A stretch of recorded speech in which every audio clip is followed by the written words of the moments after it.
Hello, a pleasure to have you here.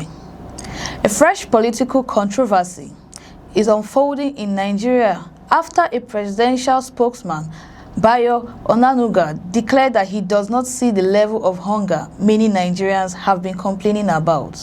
I don't see the level of hunger people are talking about because I have people working for me privately. I keep asking them questions. How are things? How are they adjusting? We went to Abia, we went to Kaduna State, we must have talked about 8 or 9 states now. We didn't see this level of thing you're talking about. The remarks made during a television interview have quickly sparked debates across social media, political circles, and among ordinary citizens struggling with the rising cost of living. At a time when inflation, food prices, transportation costs, and economic hardship remain dominant topics of public conversation, the comments have drawn both support and criticism, reopening discussions about whether government officials truly understand the realities facing millions of Nigerians.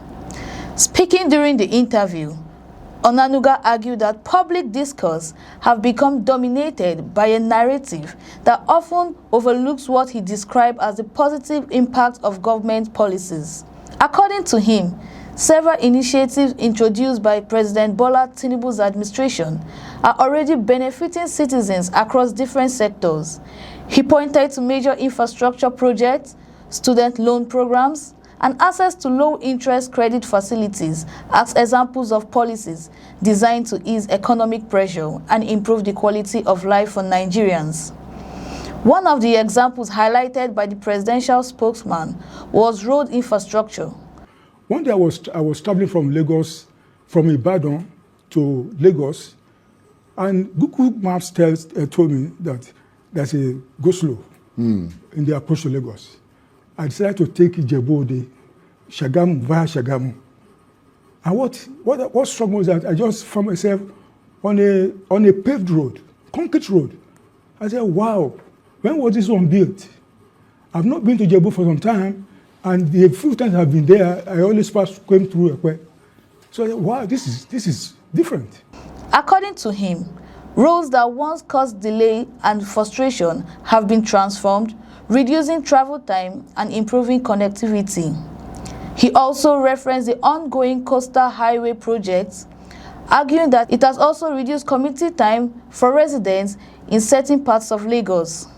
For Onanuga, these developments represent tangible evidence that government policies are producing visible benefits which should not be ignored. Beyond infrastructure, he also pointed to the federal government student loan program as one of the administration's major achievements. He argued that families with children in higher institutions now have access to educational financing that was previously unavailable to many Nigerians. Look, if you have students, if you are a parent, and you have 4 children in university, and they're able to access federal loan, which is interest-free, are they not benefiting? Are the parents not benefiting? According to him, parents struggling to pay tuition fees can benefit from interest-free loans that reduce the financial burden associated with tertiary education. He similarly highlighted low-interest credit facilities available to civil servants. Maintaining that access to affordable financing has improved opportunities for many workers seeking financial support. However, it was not these achievements that captured public attention. Instead, it was one particular statement that immediately became the focus of national conversation. Onanuga said that based on his personal observation and interaction, he does not see the level of hunger often portrayed in public discussions. While acknowledging that economic challenges exist, he suggested that the severity of hardship described by critics does not align with what he personally encounters in his daily life. He explained that he regularly interacts with people around him and does not observe the extreme conditions frequently presented in public debates. Let me say, when people say these kind of things that you mentioned at your conclusion, has anybody really done a poll to find out whether public frustration is rising or things like that? I went to the States. I just came back. I said we went to Ebonyi, we went to Enugu, we went to Abia, we went to Kaduna State, we must have talked about 8 or 9 states now. We didn't see this level of thing you're talking about. Across Nigeria, many households continued to grapple with rising food prices, increased transportation costs, higher electricity expenses, and a general increase in the cost of living. Market survey, economic reports, and everyday conversation often reflect growing concern about affordability. For many families, basic necessities that were once manageable have become increasingly difficult to obtain. This reality has led some Nigerians to question whether the experience of ordinary citizens are being adequately understood by those in positions of authorities. Critics argue that personal observation cannot serve as a reliable measure of national economic conditions. They contend that while certain government programs may indeed benefit segments of population, millions of Nigerians continue to face significant economic challenges.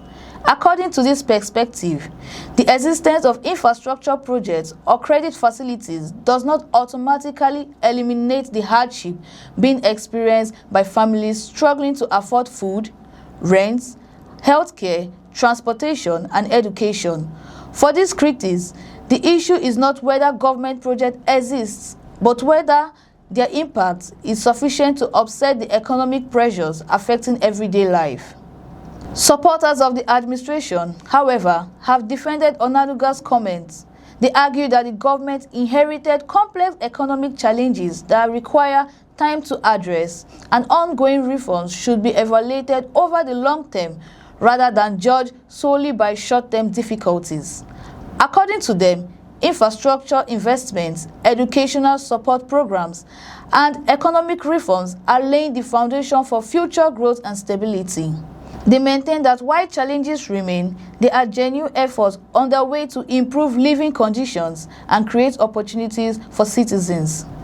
The controversy highlights a broader challenge confronting governments around the world: the gap that cannot sometimes emerge between official assessments and public perception. Economic statistics may show progress in certain areas, while citizens continue to feel pressure in their daily lives. Likewise, government officials may point to specific projects and reforms as evidence of success, while members of the public judge performance based on the ability to afford food, pay bills, secure employment, and maintain a reasonable standard of living. For many Nigerians, the debate ultimately comes down to lived experience. Citizens measure economic success not only through policy announcements, but through conditions in markets, workplace, schools, hospitals, and homes. They judge government based on whether life is becoming easier or harder, whether opportunities are increasing or shrinking, and whether their purchasing power is improving or declining. As reactions to Onanuga's remarks continue to spread, the discussion has become larger than a single interview.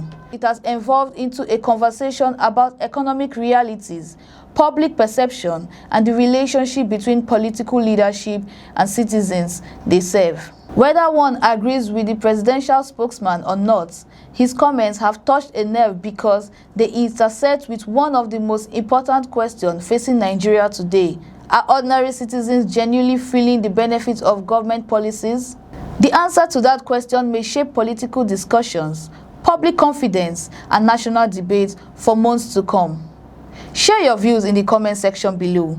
If you enjoyed this report, please like, share, subscribe for more breaking news, political analysis, and development from Nigeria and across Africa.